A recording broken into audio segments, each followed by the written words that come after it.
Kaivalya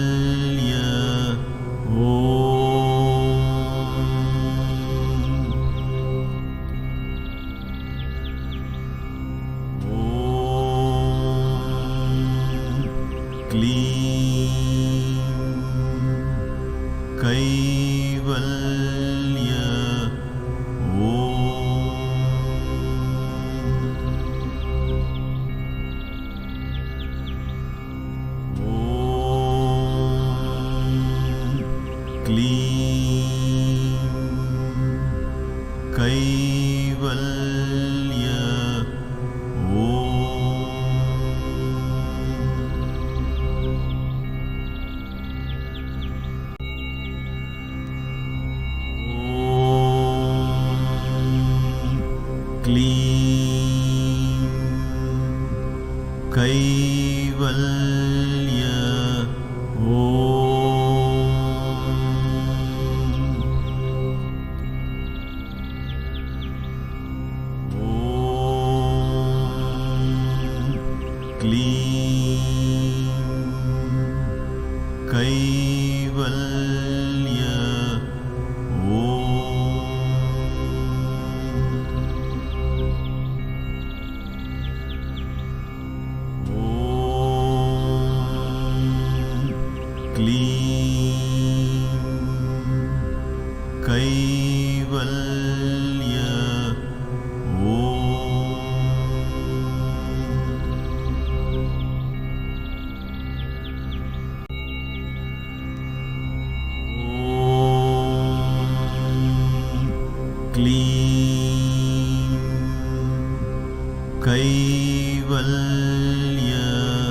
Kaivalya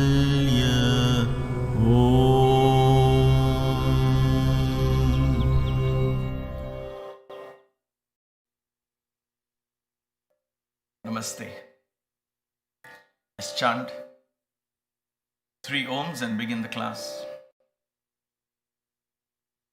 Om.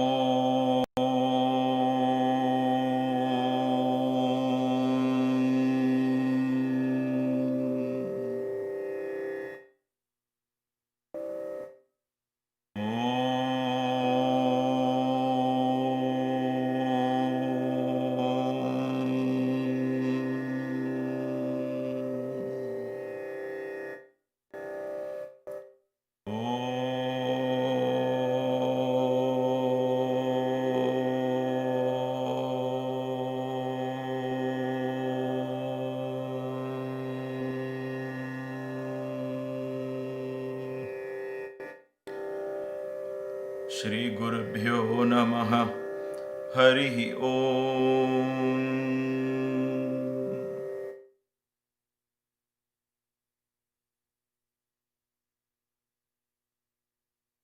Namaste. Welcome to the Kaivalya Marga class. Welcome to Kaivalya Yoga Gurukulam. As always, it's a great honor to be with you all in this journey, sharing and learning together. In the last class, we were talking about the 10 senses, the 5 senses of action and the 5 senses of perception. So I just want to briefly, very briefly review them. So here you have them on the screen here. Let me see, we can also go to this. You can review them here. So the earth element, when we meditate on the mooladhara, the first Om, and we are going to practice the Om chant today. And with this class, we will rest this section of the Oms and the practice of the Oms. I did locate the original recording of my Om chant, which I did for someone, but I am not happy with the quality. So Maya and I decided we'll redo that, perhaps tonight or tomorrow sometime, I don't know when, but over this weekend, and we'll make that also available to you all for your own practice. But remember, all of these guided, whether it's guided relaxation or guided pranayama or guided Omkar chanting, use them only for reference. Like initially, your first few weeks, just get the idea and then begin to practice on your own. You can always keep coming back to them, okay? Don't rely on these too much. And I say that because it's important for you to begin getting absorbed without the help of external audio guidance, if you will. And it will come with practice. So I'm just putting it out there to tell you that this is not something that you should keep it permanently, or if you lose the file, for example, you can't say, oh, I lost the file, so I can't meditate anymore. It doesn't work like that. Okay, so just something for you to keep in mind. So when you meditate on the mooladhara, the first Om, one of the questions 2 or 3 people asked me was, am I looking it from top down? Yes. A very simple answer, yes. Don't think too much. When you think of the mooladhara, we always say it is below the spine. And we associate ourselves, whether we like it or not, though the mind's in is and all its chakras and all of that, we associate ourselves with our consciousness being predominantly here. And so we look down at our feet, we look down at our spine. So looking down into it's like looking into a well, in the bottom of the well, the deepest part of the well. So you're looking down. That is why we talked about sitting in meditation with the neck slightly bent. Okay? Now, this is not the only way to do it. As you progress, as you see, the thing with chakras, right now you're thinking. There's a lot of thinking, analysis involved and clarity involved in the mind level. And that is okay. I've been through that and I can understand that. I'm not going to say no to all of this. But once this is a basic, this is just beginning this Kaivalya Marga path. Then we understand the elements. Then we begin to live like that. Then what happens over a period of time, when you begin to chant these Oms, all these initial A for apple, B for bat, C for cat, all of this is completely so well absorbed. Now you begin to create poetry with that language. In other words, you begin to feel with every Om. You will actually be in that place, in the mooladhara, and allow it to expand, experience. So all of this comes with practice.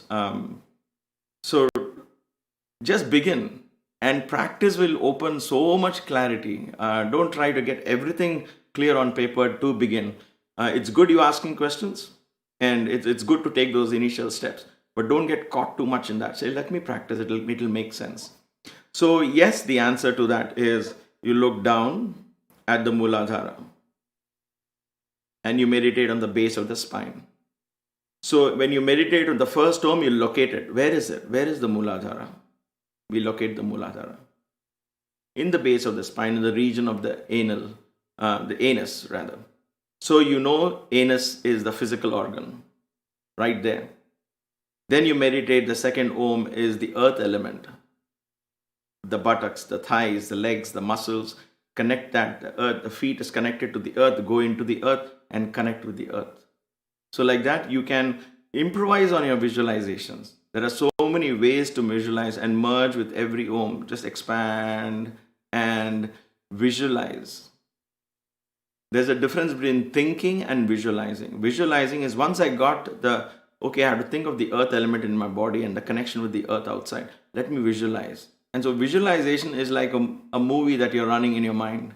The earth element in your body is a product of the earth outside. It merges with the earth element outside. So allow your allow your, I paused because how I do it now is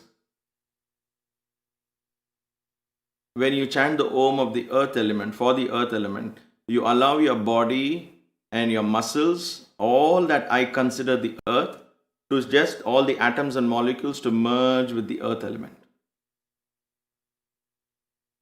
Okay? It just mingles with the earth element. Mingles with the earth element. It doesn't go anywhere, but it is mingling with the earth element. That means there is no distinction between me as a body and a tree outside. So try to expand that consciousness. Become one. That tree is me. The earth is me. The green grass is me. The mountains are me. Like that. You begin to expand. And thus, with every element, when you come to water element, become the ocean. See, the waters of the ocean is there inside me. Right? Same thing with the air, the fire. So with each chakra, first establish that connection. When the location of the chakra, when you're talking about, yes, it is the navel, but in that navel lies the Manipuraka chakra. And then the fire element in that connects me with the fire element outside. So just feel the connection from your navel to the sun. And then that sun blesses the eyes. You see how that location, connection with the element, and then that element and connection with the organ. So it comes back to you. So it's like a circle. So let's start with mooladhara. Right now, what do you see there? Earth element, right? On the whiteboard. So the first Om will be mooladhara. Is where is it located? Down in that is number 1. I did not mention mooladhara. So that is where it is. The number 1 is there for the location. Then the second Om is the earth element.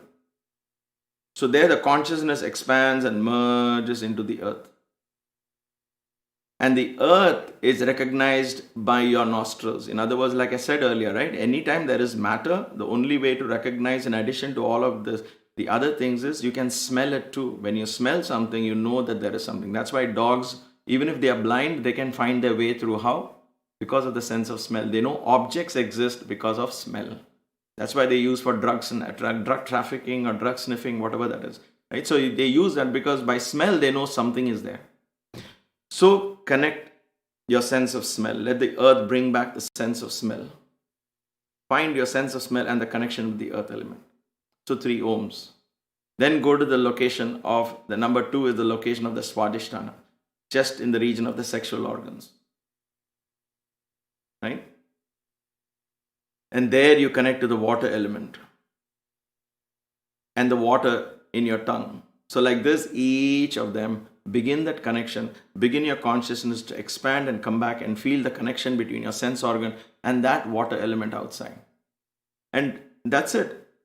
Just do that practice. There is nothing more to this than just that practice. Okay?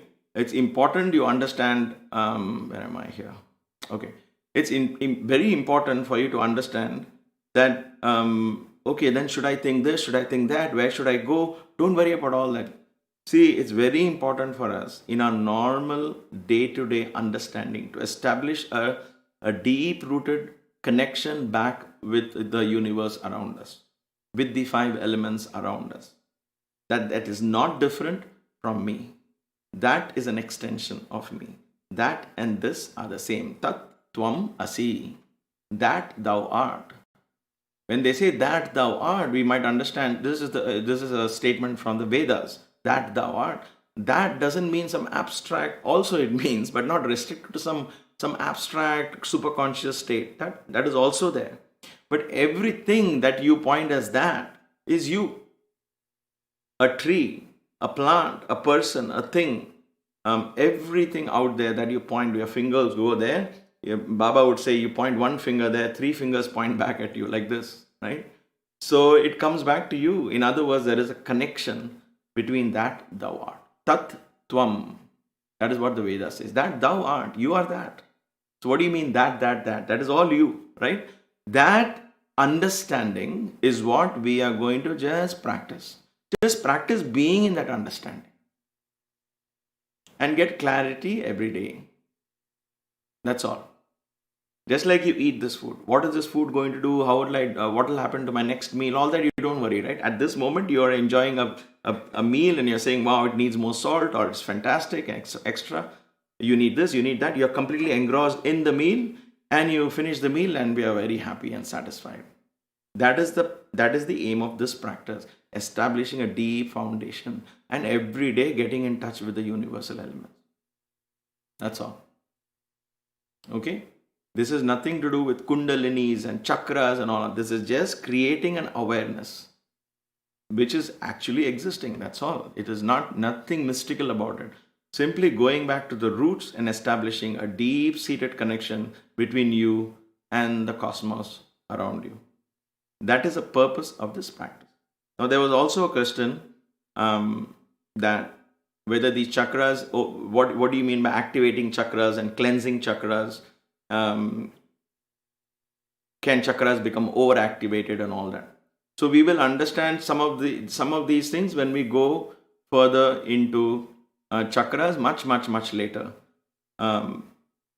But when we talk of activating a chakra, cleansing a chakra, we are using at this moment we are using that as a synonym for elements. Think of them, chakras, as elements. When I think of the earth element, water element, fire element, wind element, and the ether, space here, these are all chakras, but I'm seeing them as elements because those centers of consciousness manifest in my body here as elements. So there is no difference. Just because I'm thinking of elements doesn't mean I'm not thinking of chakras. So can they get overactivated or underactivated? Yes, not the chakras. We will leave that aside. But most importantly, the elements can be overactivated or underactivated depending on our lifestyle, predominantly. The Panchabhutas, the five bhutas, the five elements are completely and should be under our control. This is what they mean by sense control, controlling the elements. In other words, controlling the earth in my body, controlling the water in my body, understanding them. And so that is what the whole path is. When we understand the elements completely, begin to live life where I'm understanding the elements in my food, in my thought patterns and all of that, then my understanding of chakras will automatically become very, very, very broad and inclusive. Okay? So when we say, at this point, if I say chakras are active, inactive, or overactive, it means the elements. So can somebody put more weight because of the mooladhara chakra? I wouldn't tell the mooladhara chakra. I would say you put on weight because your earth element is imbalanced. There is too much of earth element in your consciousness at this point, and therefore you tend to put on weight. That is what it is. Okay, so that is why I'm saying we'll go back and explore these elements and study them, and we'll dig deep into each one. That is why in my first few months of yoga practice, it'll be only opening up the hip joints, loosening, flexing the leg muscles and all of that, because that earth element has to first get loosened up. When the earth element in your body is loosened, then what happens? The hard conditioned mindset, all of them become loose, and then you begin to grow. If the earth is like a rock, trees don't grow, correct? It needs soil. In other words, the roots should be able to dig themselves in, so the soil has to give way. So there are worms inside that keep churning the soil, right? And that keeps the soil alive, and the roots can find their way into the soil. But if the root is growing in the tree, it cannot. It has to find a crack between the rocks, between the stone, and find its way into the earth. Because when the earth is very hard, solid, then it becomes a representation of certain very strong walls that I have built in the depths of my mind. Now, having said that, just because somebody is very flexible does not necessarily mean that the earth element is opened up.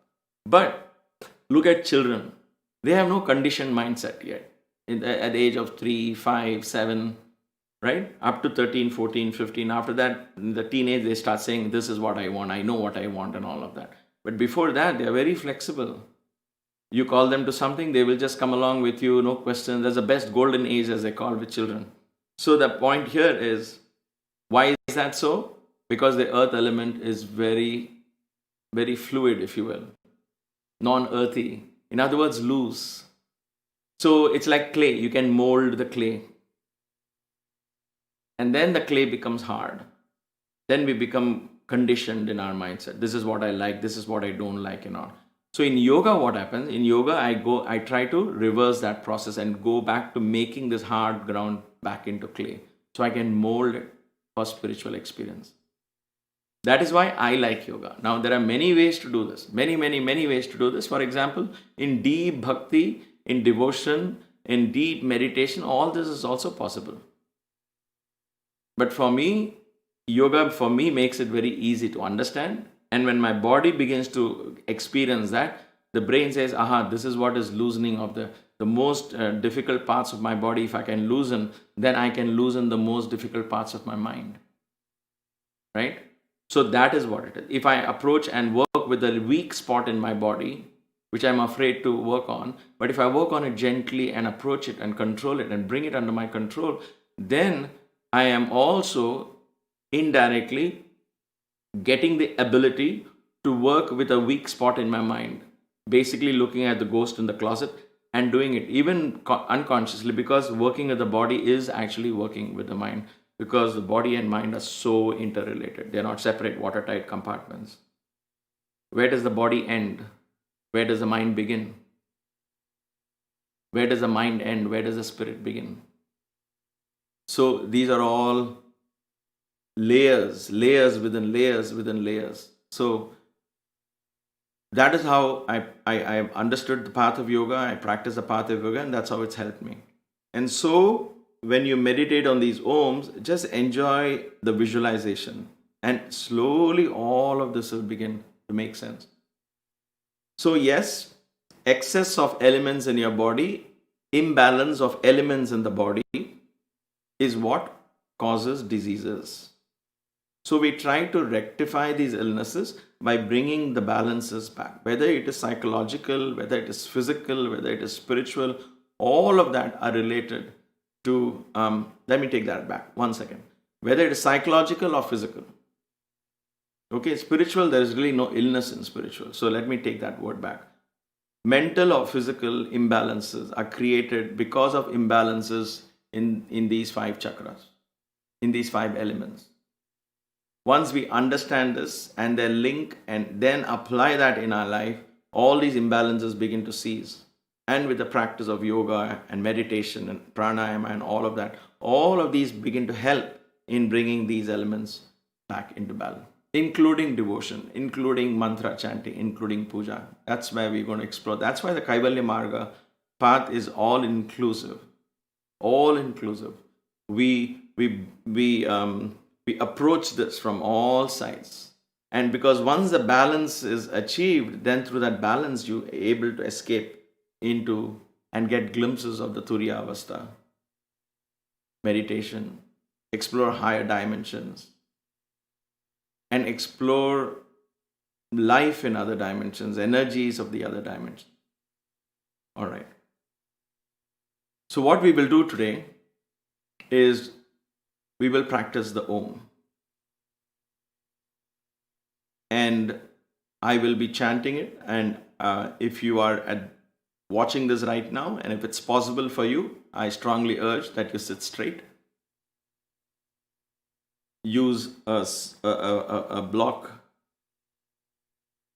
below you to sit, and we'll watch that video just to refresh how is it to sit for Om. Don't worry about mudras and all at this point. Gently close your eyes and prepare yourself to sit properly, and we'll chant it together.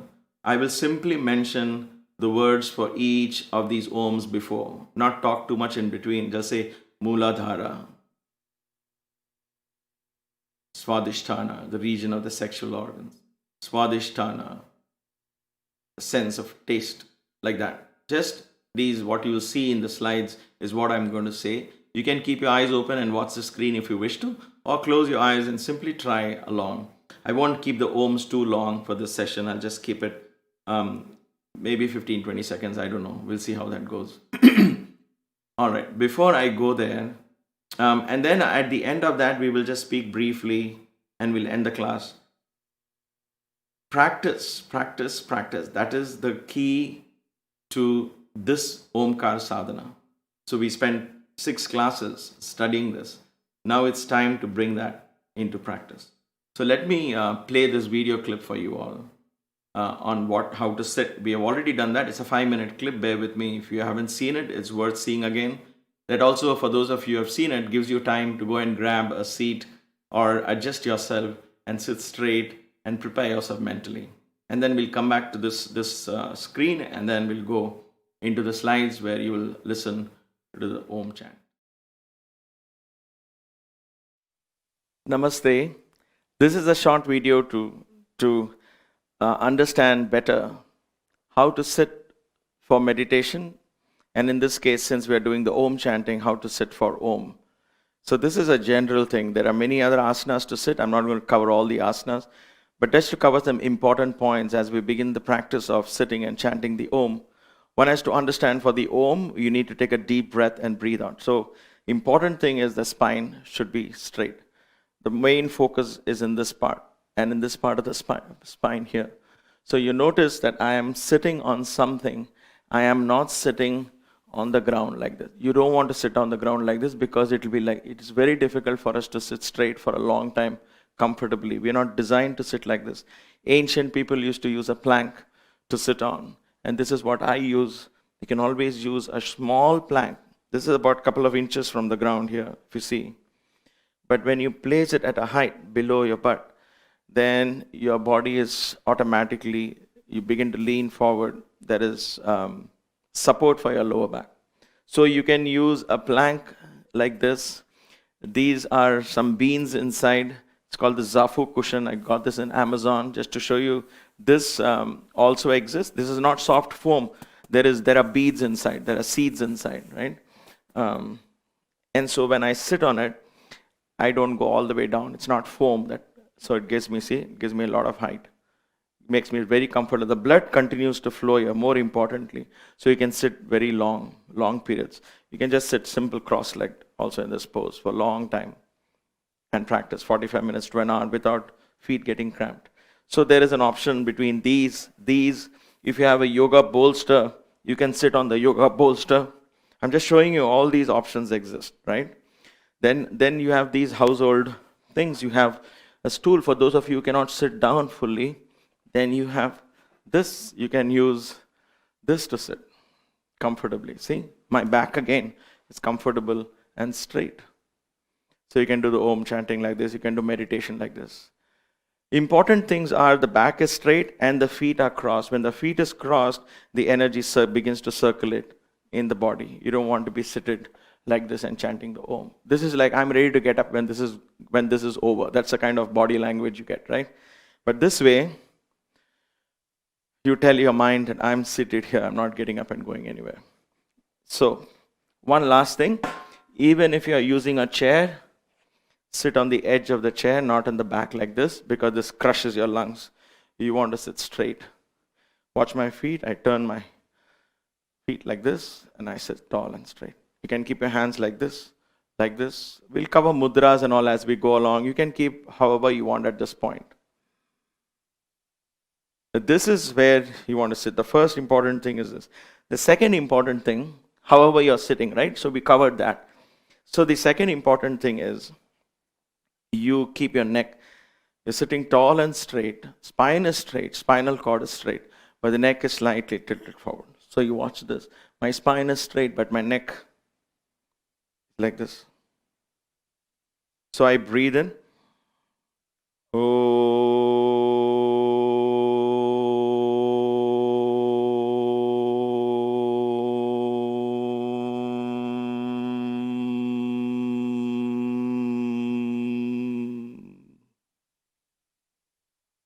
Just giving you an idea. Neck slightly tilted forward, and you're chanting the Om as you're sitting tall and straight. So this is the way I would ask you to begin your practice. Any of these things, important thing is the spine is open, so you can open up the lungs, take in a deep breath. And as you breathe out, neck slightly tilted forward. A mild Jalandhara Bandha it is called. We'll learn about bandhas later. But a gentle thing. It keeps the prana locked in the chest, keeps your awareness pulls the awareness up to the chest. So you take in a deep breath.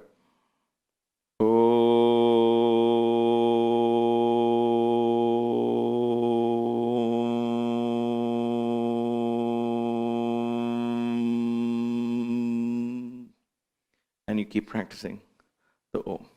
Okay, so I thought it's important for me to demonstrate so that as you begin your practice of the Om, you begin it all with the right building blocks, if you will. And then slowly we can see what all asanas we can do, sitting down, sitting on the chair, what mudras, where your eyes should be. All of that will fall in place. But first, get the basics right. Okay, thank you for watching. All right, so hopefully that gave you an idea how to sit and also gave you time to grab a chair or a stool or a bolster or a block to sit properly. It's very important, like I mentioned, this neck slightly bent forward. It gives not only just a feeling of reverential attitude, but it is an amazing way to progress in meditation really fast. Don't try to keep your head up straight. Keep it down. Okay? Having said that, let us begin the practice of the Om. I am going to switch to that where you won't be seeing me. It'll just be a slide with the Om and we will begin the chanting. Just enjoy the process. See, there has to be joy in enjoying. Don't worry about whether you're doing correctly or not. Just go through it and begin to enjoy the process. So,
I'm sorry.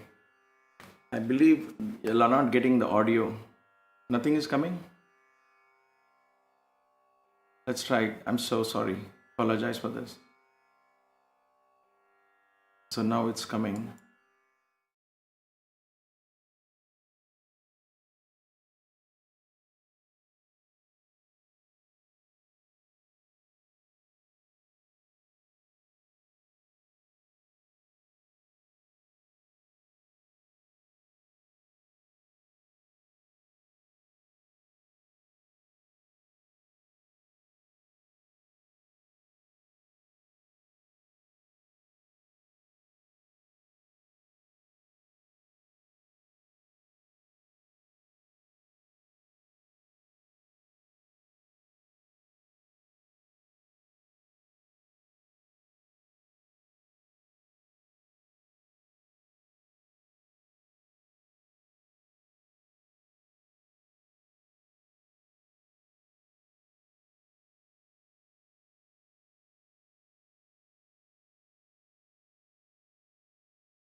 All right.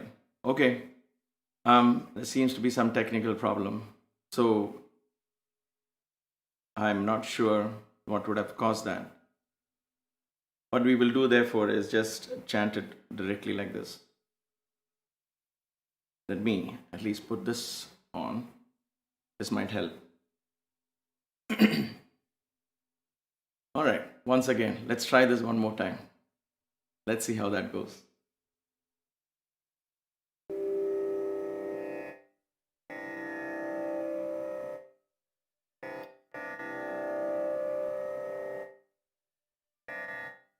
Taking a deep breath.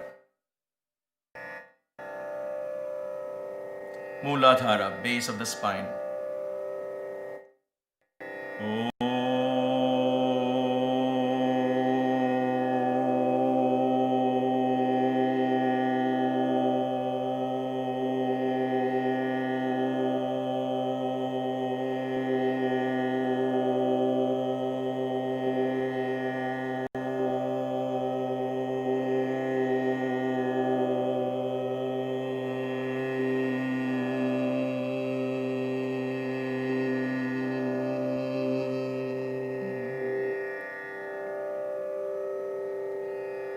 Inhale.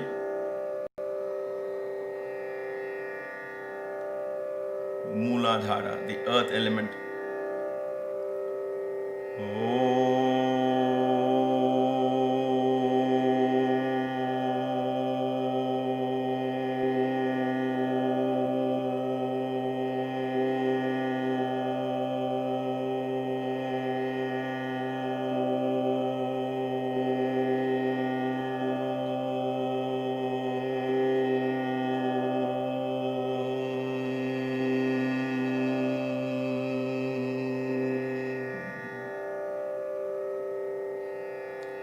Inhale. Mooladhara, the sense of smell.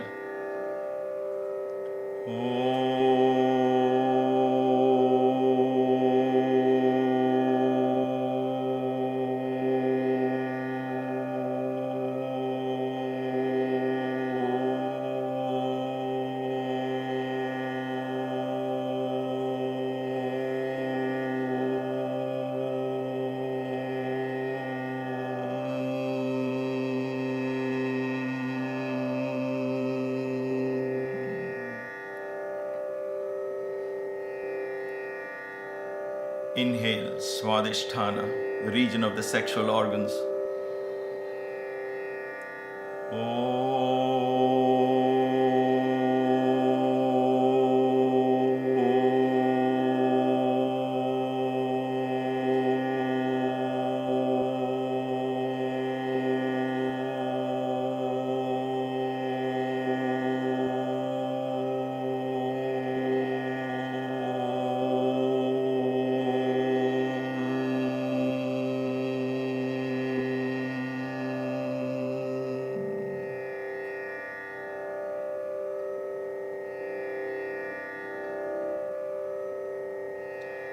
Inhale, Swadhisthana, the water element.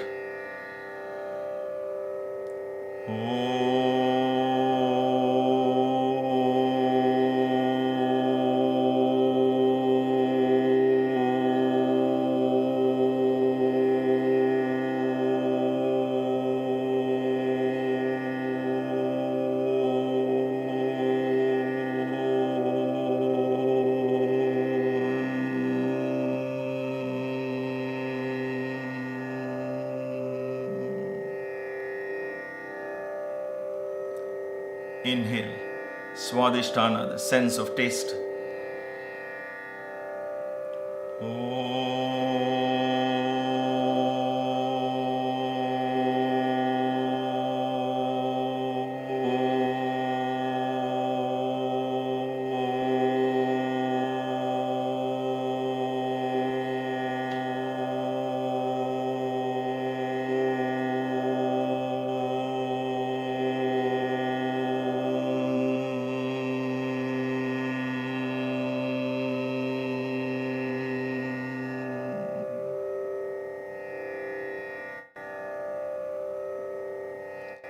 Inhale, Swadishta, Manipuraka, the region of the navel.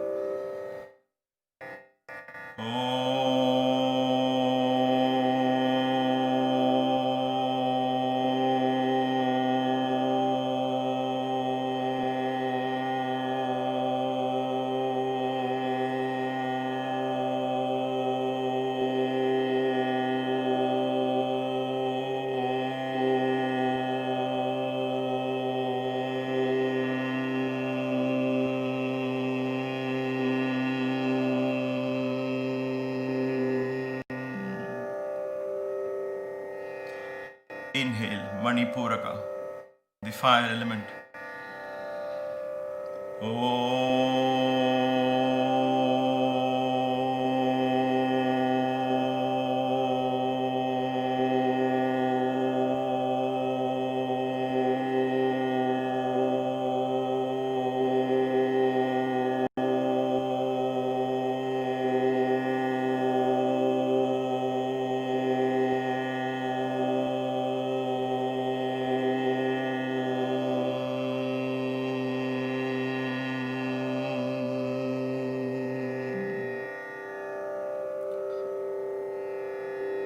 Inhale, Manipuraka, the sense of sight.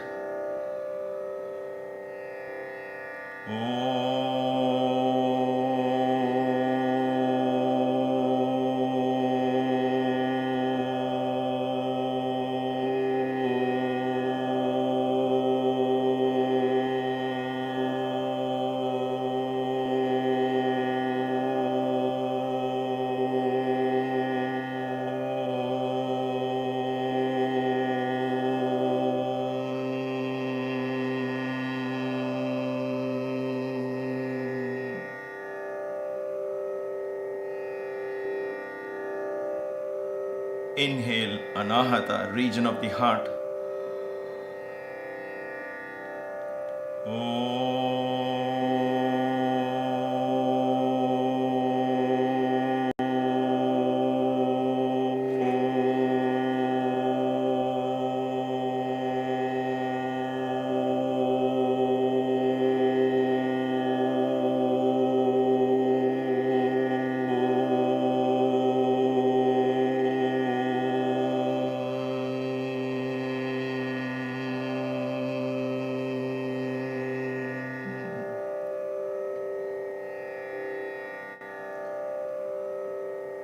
Inhale, the wind element.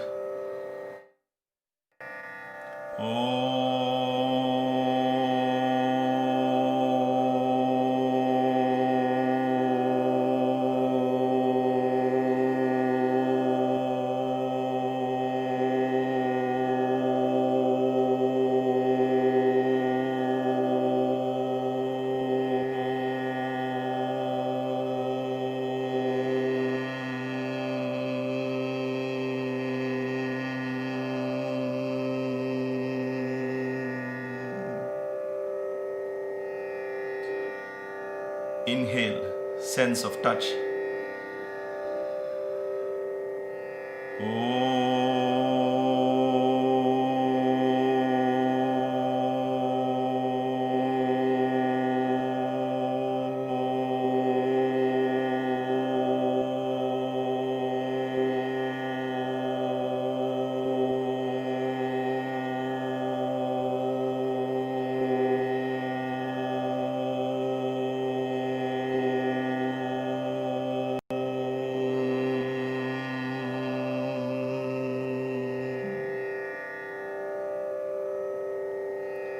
Inhale, Vishuddha, region of the throat.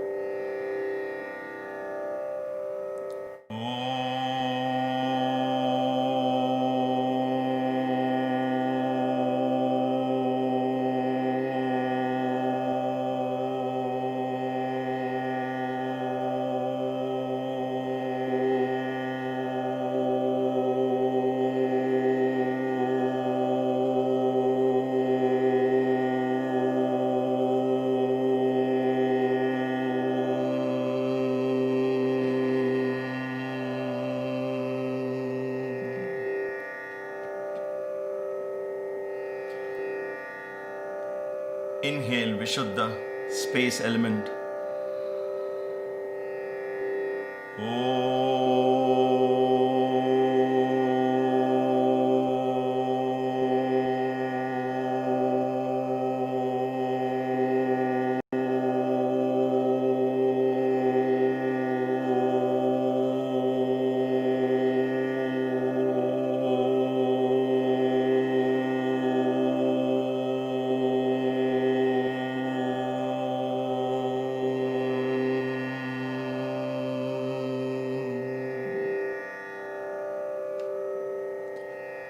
Inhale, Vishuddha, sense of sound.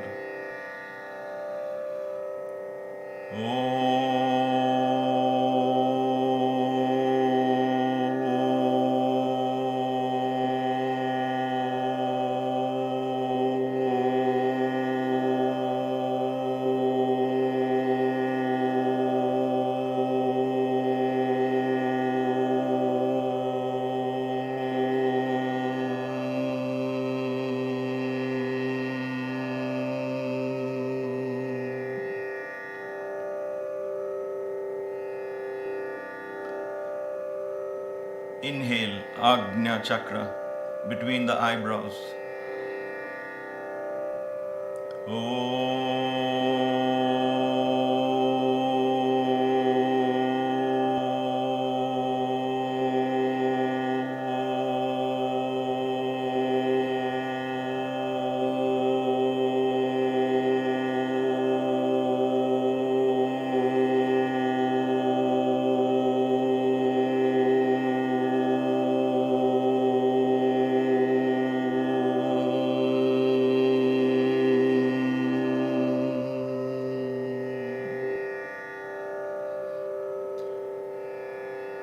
Inhale, brilliance.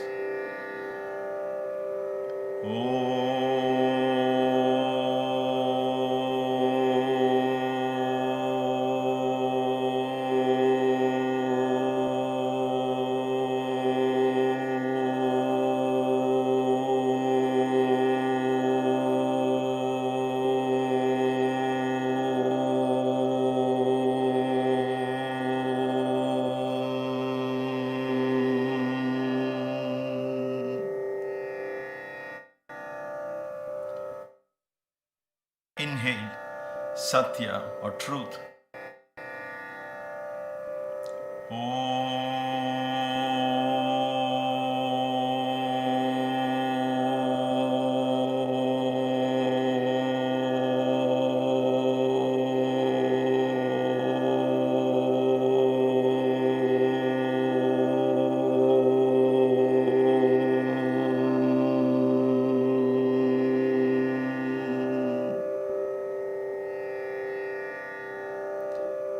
Sahasrara, top of the head.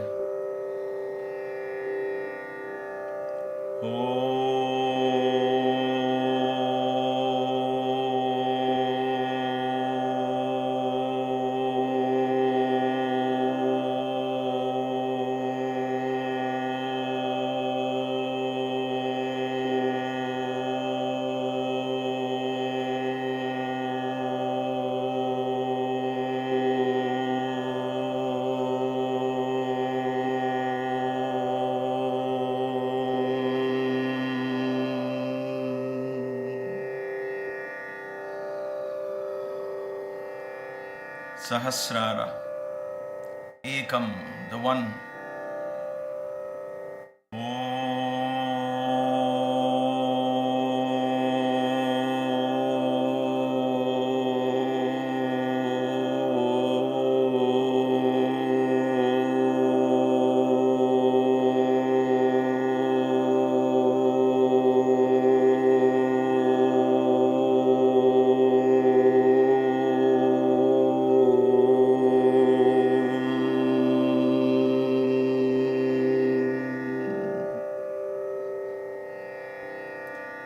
Sahasrara, the Om. Inhale.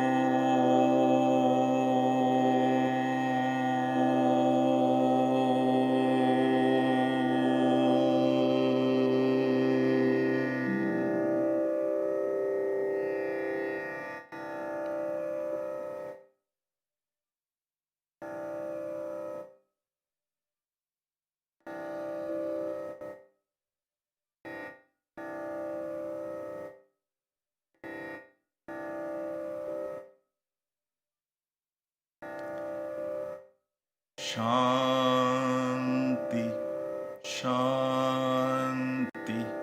Shanti.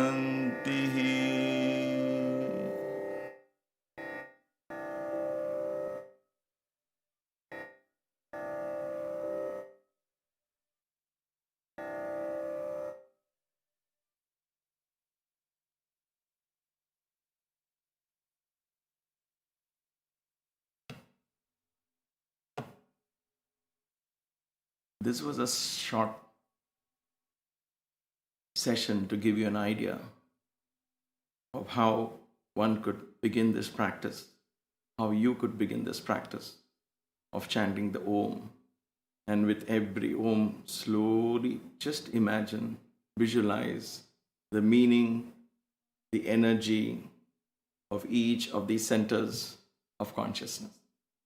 As always, even though my mind was caught up in the technicalities and I had a slight thing that was going on, even with that, a part of me enjoyed the sequence of this Om chanting. It is always a wonderful thing. And at the very end, with practice, you feel the tingling up here. And it's not about the tingling sensation or anything. It's about feeling a sense of high, a sense of peace, a sense of stillness automatically ensues at the end of the practice. And then you could just drift. You don't have to chant the Om Shanti right away. And you can just stay in that meditation for as long as you feel like.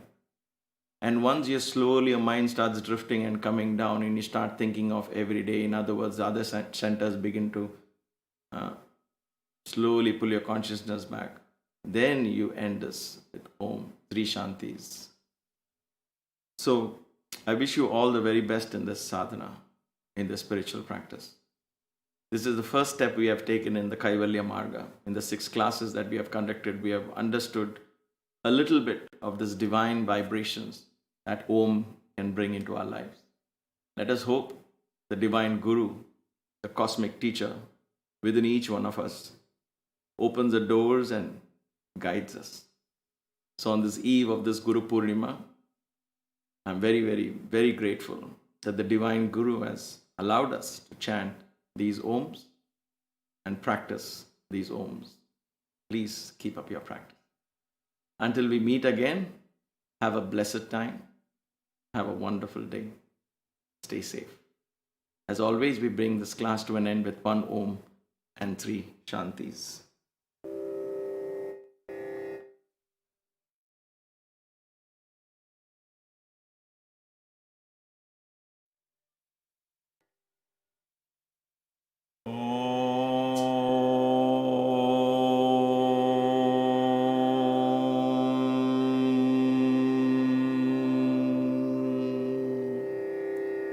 Shanti, Shanti, Shanti.